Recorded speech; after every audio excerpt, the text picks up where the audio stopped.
All the actual 11.0 leaks, no speculation, just facts. Now that's a lot coming from Doran, the truth teller. Just facts? Let's see what the facts are, in fact, for 11.0 going forward. So Blizzard just posted the actual BlizzCon preparation, which obviously signals something Storm Elemental related with runes. Furthermore, we got 10 things more about the next expansion. Data mine dwarves, void models, ethereals, a new continent. Let's get straight into the evidence for the next expansion. We've all been speculating, having our own predictions, but in this video, I don't want to give you guys predictions. I want to compile every single next expansion bit of evidence that we had gotten, from void presence to the new continent essentially being confirmed to all the new items, as well as the actual leaks. A lot of dwarven you to make items. your own predictions based on that. The announcement will be happening in a week, so there is still time to make your final predictions on what 11.0 is about. So let's cut the fat, let's cut the speculations, let's dig into the meat of the truth next teller expansion. is going to give us the truth. As you guys are gamers, you're almost certainly also into gadgets. He's also going to give us an ad. Exactly why I'm excited to talk about this video sponsor, Gadget Discovery Club. They Let's sent me go. 2 of these boxes, and honestly, they were quite a bit better than I could expect. First of all, I got in one of them this awesome blender, which is super easy to use, wireless, super easy to clean up as well.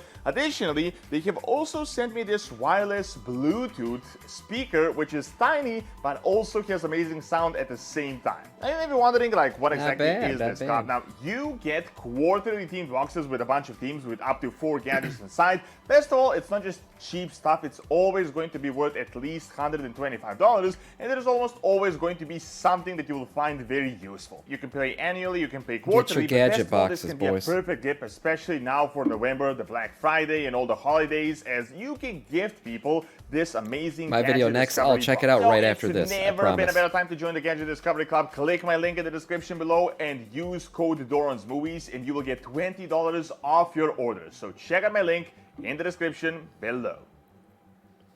Friday night time So to drink. realistically, this league season has actually been one of the weakest so far. With Dragonflight, not only did we data mine the It was team weak like until half today. a year before the announcement, but weeks before we had even data mined the name Dragonflight itself. However, with 11.0, it is a little bit different. We got a ton of hints, but only 2-3 are actually very strongly hinting at what it is, like their actual evidence, and the remaining 30 are all up for speculations, which leads all of us to naturally just make our own predictions.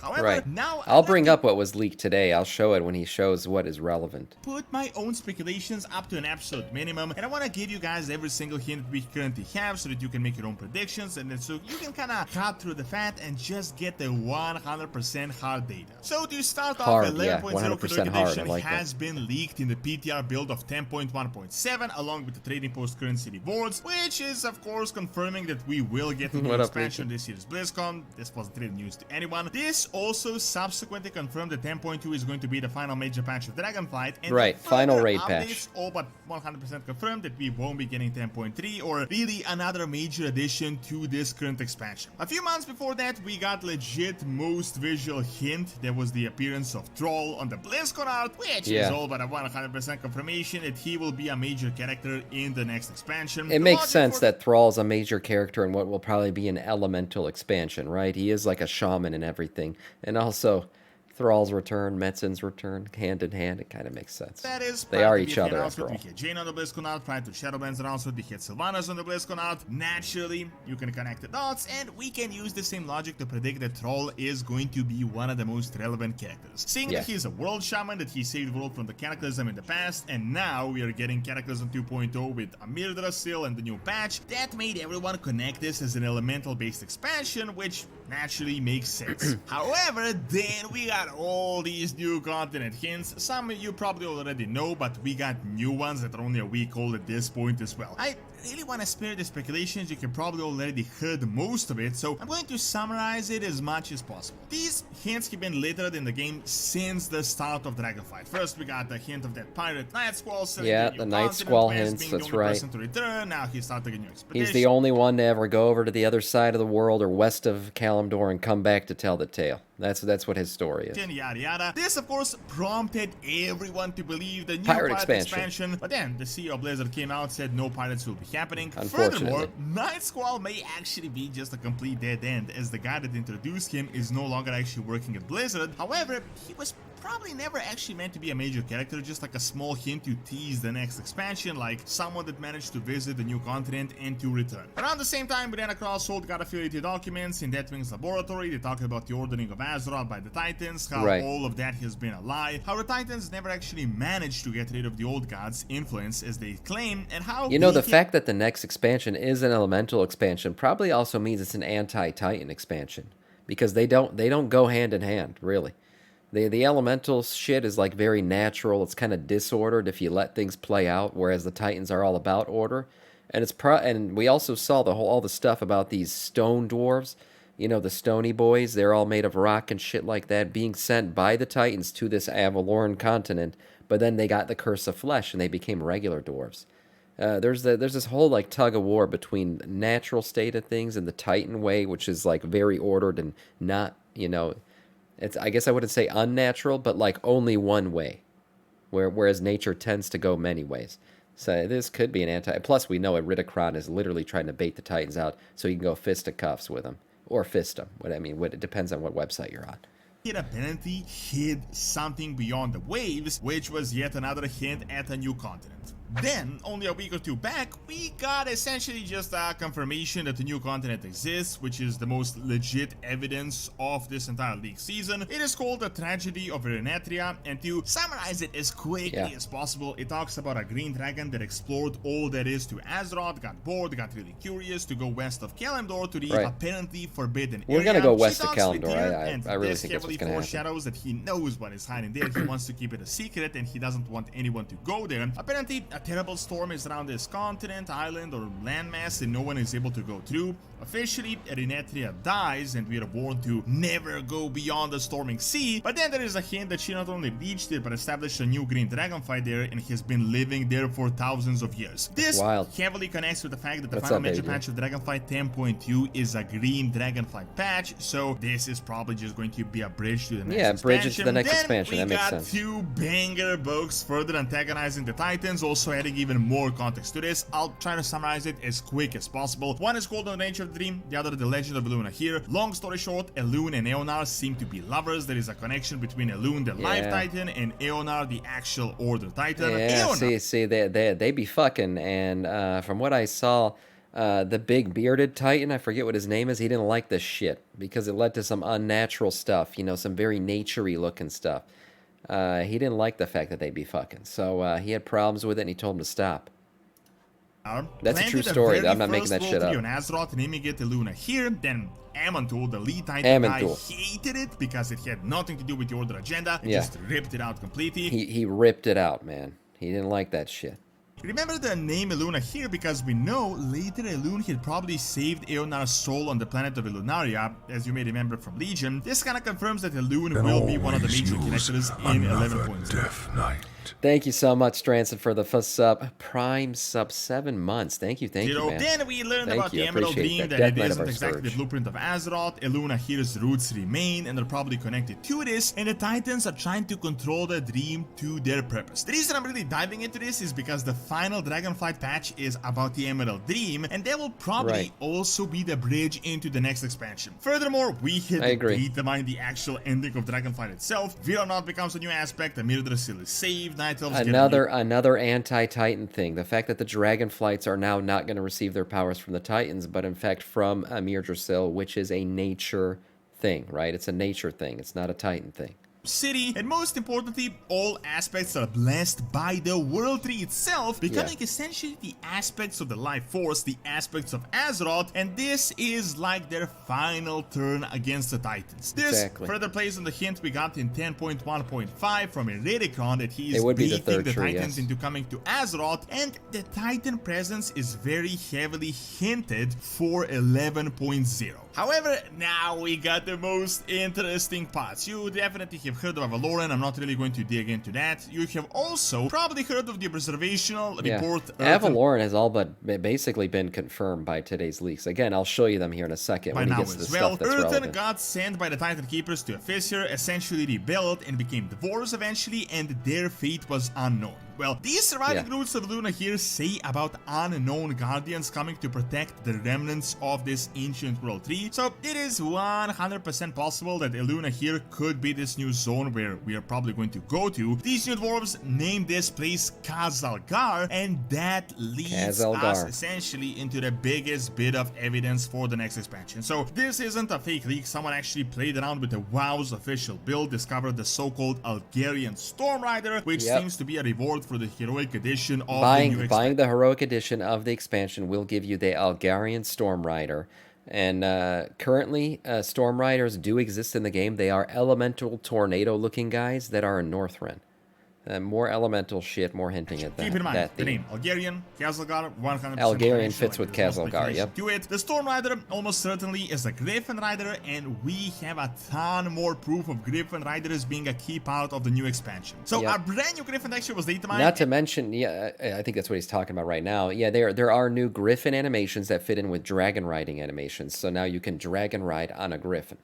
And apparently Dynamic Flight was enabled for a whole bunch of Griffin models as well around the same time. Now, in the same document where we learned about the Algarian Storm Rider, we could also discover Storm Rider Bronze, Silver, and Gold, which is very similar to Dragon Riding bonuses. This seems like a heavy hint that we might get upgraded Dragon Riding called Storm Riding in the next expansion, and it will probably be a major feature of 11.0. This further adds into the entire storyline of how the green dragons managed to tame the storm to fly through the storm.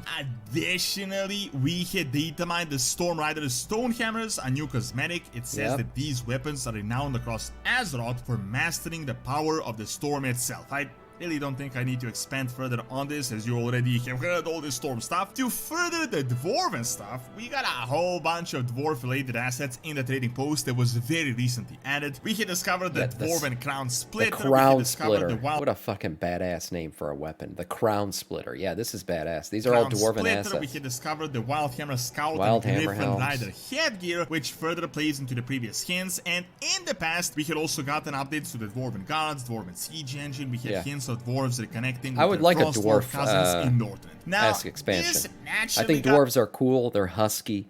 You know, they're manly. They're hairy. Even their women are hairy. That's what I like. That's what I want to see. And that's I hope that brings some of the, you know, the musk back into World of Warcraft. You know, right now we just have a lot of perfume and glittering surges and stuff. I want to see more muskiness, more weapons, more crown splitters, more blood, more gore. Everyone to talk about how this is now the Dwarven expansion. 11.0 is a Dwarf expansion, and I really don't think that is the case whatsoever. I think we had discovered a major plot point, but it's just like how BFA wasn't a Troll expansion or a Kultiran expansion, despite having them as a really important part, I also don't think this is going to be the case either. At the same time, it might not be a full-blown Dwarf expansion, but there's going to be a lot of Dwarven influence and aesthetics to it. Like his examples of the Zandalari and the Kultiran, they might not have been the focus, but their artistic style was all over the expansion, like it was everywhere. And that was, you know, that's part of why this is important to figure out is, okay, do you like the dwarf aesthetic? Because that could be a major thread throughout the entirety of the expansion, is their aesthetic is used everywhere. Which I'd be fine with. I like dwarven aesthetic. As well, we can discover updates to the zone known as Shadow of Azeroth, which is related to Quel'Thalas in the Void Elf area that still has a Void Dome over it. At the same time, we had a Void Naru that was data mined that still hasn't appeared. Additionally, we had the Ethereal Elves observing us, gathering info, and then Blizzard telling us to keep an eye out for this, as it will be an important plot point in the future. As you may know, Ethereals got defeated by the Void Lords. They're like the number one people that have the knowledge on how to combat the Void, so if we get invaded by the Void, like, we would know who to get in touch with. Most importantly, we got a ton of hints about Xel'Atath. Not only did she appear in that portal, but in 10.1.7 we had NPCs talking about a Void entity hiding inside of a blade, and she seems to be behind Iridikron's plan. In the new book, we also discovered that Iridikron has a sister and a whole bunch of other things that will make him a major character, probably in 11.0. We also had N'Zoth Iridikron's storyline will continue through the next expansion. Whether or not it ends in the next expansion, I would say yes. We haven't had a character that's carried through for that long in quite a while. Garrosh probably and Gul'dan are probably some characters that carried on for multiple expansions. But Iridikron probably will end in the next one, but his story will kind of continue through Zalatash. From a different timeline Who I and a think will whole not bunch of end old in the gun next hints. expansion. Now, Blizzard did say that 11.0 isn't going to be an old gun expansion, it will be about multiple things, but that doesn't really deny their involvement. BFA was technically an old gun expansion, but it was mainly about the Horde and the Alliance War, and ultimately Sylvanas' plan with the Jailer. However, under that digress, we had recently discovered a whole bunch of new cosmetics as well. We got this Daenerys Waste Wonder set and a whole bunch of these scarab mounts and shields that seems to hint at Azul Narub coming back in the next expansion. That'd be cool. some sort of a desert and something happening under the ground. Then we had one of the WoW creators that might be closer to Blizzard hinting that something with bugs and underground will be happening, Yeah, but to all these ultimately he tweets, actually they got deleted deleted. his post, which hinted that he could have potentially had actual legit insider information. All of this played upon underground being a major part of the new expansion, which kinda made sense why Blizzard was so keen to experiment with Zerala Caverns in Dragonflight. Then we had discovered the motorbikes, which is kinda iconic to Chris Metzen, that Yeah, he's that's now a Chris returned to the Metzen WoW thing. team, as well I agree, Strand. WoD did have a great theme. It really did, and I hope we go back to something more hardcore war like that. as Witch Doctor cosmetics that could signal Well, I just like trolls content, being that's what relevant I in like the new it. expansion as well. Additionally, we garrisons. also had pretty much a confirmation from Blizzard that a world revamp will be happening possibly as early as the next year. They're very heavily considering it, which strongly aligns with the fact that they had updated like hundreds of models over the last few years, making a revamp of Azeroth also very possible in 11.0. Now, by this point, that is essentially every single bit of information that we have. The actual announcement will happen in a week, so we will see how these predictions actually turn out, but at least with this video, now you're 100% up to date and ready for BlizzCon. Don't forget to check out the Gadget Discovery Club with my link in the description below. We are Thank you for ready watching. for Check out this BlizzCon. Warcraft 4 actually happening, as we got a new interview from the CEO by clicking on the screen, and also check out my video on ancient Greeks in Spain by also clicking on the screen as well. See you next time. And essentially everything that he said really fit in with these leaks that we saw like earlier today where I talked about them. I go through in depth into these leaks in another video that you guys could check out. That'll be up on the YouTube. But essentially all of these leaks really fit in with that stuff. We have Elgarian like Storm Riders in the background here. We have all kinds of stuff, Dwarven stuff going on here. Avaloran, the continent west of Kalimdor. We see, you know, the desert looking area. Hey, maybe this is where the beetles kick in. And then we saw this where these pillars in the background, if you look, they look very similar to the pillars here that we saw in the BlizzCon photos. So this leak looks pretty legit, and it fits in with basically everything that our boy Doran was just talking about.